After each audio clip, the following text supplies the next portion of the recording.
Alrighty, D Lud Hobbies bringing you Royal Liverpool today, the members layout.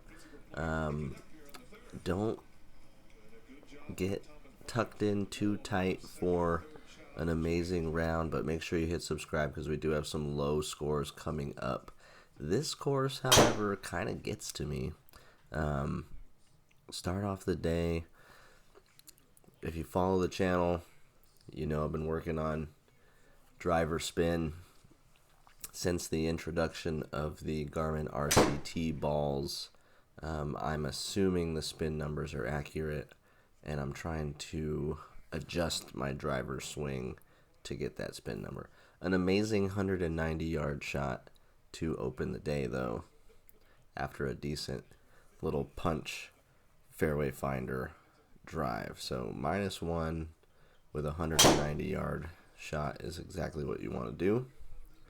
Again, we get the spin down, so I am learning a little bit of how I'm delivering the club is certainly part of it, as well as contact on the face is a lot as well. 126, and that is short.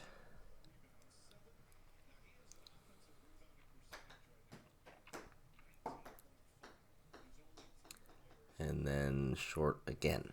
Just pop that one straight up in the air.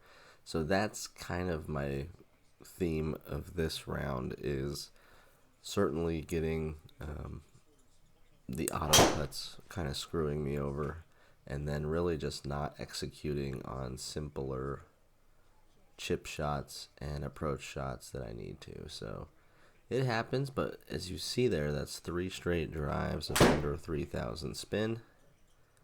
And here's an absolute laser beam 3-wood that turns out way better than it should have because I topped the hell out of it. But 61 for a birdie, and this is kind of what happened on this round. Birdie, not a birdie. So that's a par. And that happens with a lot of par chips. I got to make it in that little circle to get a par, and then it ends up rolling out. We'll see that as the round goes along. Royal Liverpool, though, is set up like your classic links golf course. The aerial views are stunning. The bunkers are brutal, which I will discover later on in this round. And the greens are really hard to keep the ball on. Just big drop-offs and slants and turtle back greens and all kinds of stuff. So Royal Liverpool was definitely a challenge for me, but I can see if you were out here and you drove the ball really straight and you kept the ball out of these bunkers, you could have a pretty good round. I'm +1 through 4 though, nothing too crazy yet. I try and get out of this bunker, I have to lay up. There's no way to get there and not hit that ridge. But a good layup, it lands in the little walking path.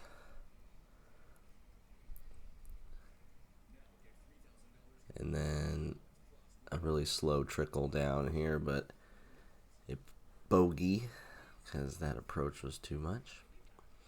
So one thing I remember doing on this round, and it may have been to my detriment, but I was getting so much off the toe and overcorrecting and getting it off the heel and stalling out my body that I wanted to feel like I was falling backwards through impact, and not like actually falling backwards, but definitely not leaning forward as I came through impact. So you'll see me almost standing up and leaning backwards on a couple shots, and that's kind of why. There's an example of missing out a par by about an inch, and that ticks another bogey up onto the screen. Look at that aerial view, though. Very cool. And this is just a tough course, a 200-yard par 3. I played the yellow tees, by the way.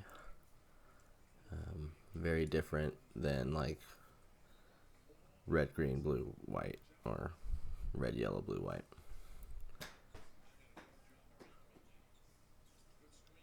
And a horrible chip right there. Didn't even come close, so that's just that poor execution. And we'll try it all again on a par 5, the 8th hole. I feel like oh geez.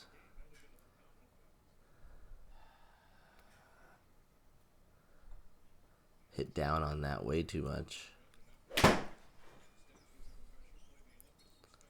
And then went rough to rough with the layup. It didn't carry this little hill.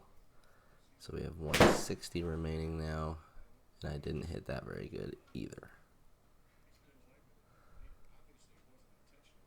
Tough par 5 so far. And again, these chips are tricky with the undulations around the green everywhere. You can just run off super easy.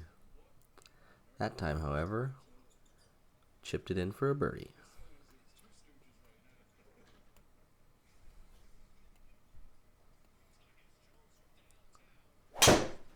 .340-yard par 4 ninth. That looks like good numbers, but the contact must have been horrible for it to get almost 6,000 spin. The result is pretty good though, in the fairway, and rolls to a stop about 128. Looked like some sort of a fade coming off of a birdie, and that one just missing another birdie. So 2 good shots on 9 and 8, and we'll head over to the 10th hole, make the turn at +3. And another really spinny one. So losing that ability for a moment of controlling the spin on that driver. It's just a short approach, didn't catch it very good. And that should be a 3-putt from way back there. Anyway, +4 going to the 11th hole, which is a 163-yard par 3. Good bounce here.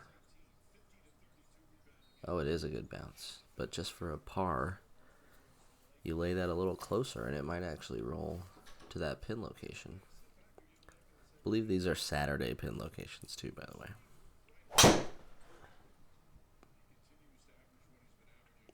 There we go, back under 3. Looking at the numbers like I figured something out again. And it has been a process for those of you that keep watching the videos. Even when I hit a driver at 6,000 spin, I appreciate it. I am working on it, and it is getting better. I'm in the process of editing a group of 4 or 5 videos, and the rounds that I've played recently, I have kind of figured some things out. So hopefully. Another par missed by about an inch. And bogey that one. And head over to the 13th. Par 5, 508. These skinny fairways. Didn't hit that one good. And it's headed right for these bunkers. So. And it's in. Of course. I aim completely to the right and still hit it. And then decide I have to aim even more to the right. Chip it out. So now we're hitting 4th shot in from 223. It could be a miracle and go, like in the small one and get a birdie, but it's going to be long, short and right. And now having to find a birdie or a par chip. And luckily, that one does stay in the circle. And we make that chip and head over to the 14th. Playing back towards town, 414. Headed towards another bunker. It's going to carry that bunker at least. In the rough, though, and not very far. Didn't catch that good. And then what do you do with... You go rough to rough again. That's probably not ideal. And remember, this is just a par 4. So that sucker is way outside the par, or the 2-putt circle. And just an atrocious double bogey there. Just hacking it away around Royal Liverpool.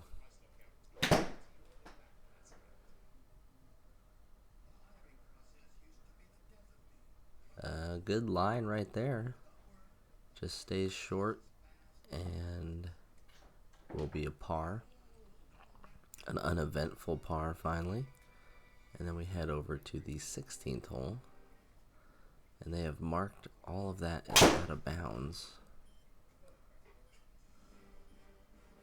There's a 7,000 spin driver. I challenge someone to do that besides me. Good 3-wood layup here, cutting it around that corner just fine. And 104 should be a good number. See if we can put it close. Oh, crushed it. Wanted 104, landed it at 116. So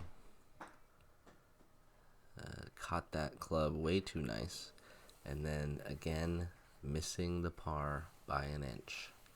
So the score at +9, I would say if I was putting good, or if I was lucky and got like another inch or two of roll, that the score would be much less. We are headed directly for this bunker, and we're going to have to hit this thing backwards. So chipping out backwards, pinned up against the front of the bunker on 17, is not going to give us a very good chance of helping our score here. Pretty good approach shot from 175 though. Landed just right, rolls it about pin high on the green. And we'll take the bogey and go to 18. We're trying to get out of Royal Liverpool at this point. And another spinny drive to finish. So some signs of hope in there. And I think definitely more recently and through the next couple of rounds, if you guys like and subscribe to the channel, you can see my individual journey of driver spin, as well as a whole bunch of golf simulator courses and how they're set up and how they play and what the rough is like and yada yada yada. So like, subscribe, bell notification, you know the drill. This was Royal Liverpool, yellow tees, Saturday pins, and we shot an 83 out there today. So stay tuned for tomorrow's round though. I think it's going to be much better.